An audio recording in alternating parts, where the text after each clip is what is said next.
Hello, students, hello, pupils, hello, parents, and hello, viewers. Welcome to this wonderful episode.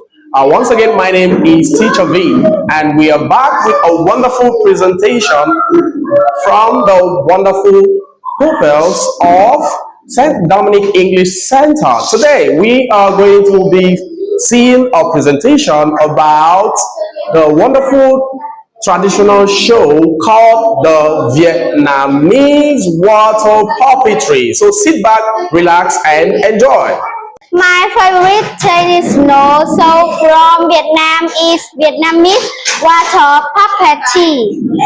People call it a water puppet show.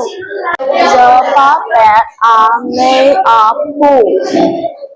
They move on the water. So tell story about animals and we believe there is also traditional music during the show.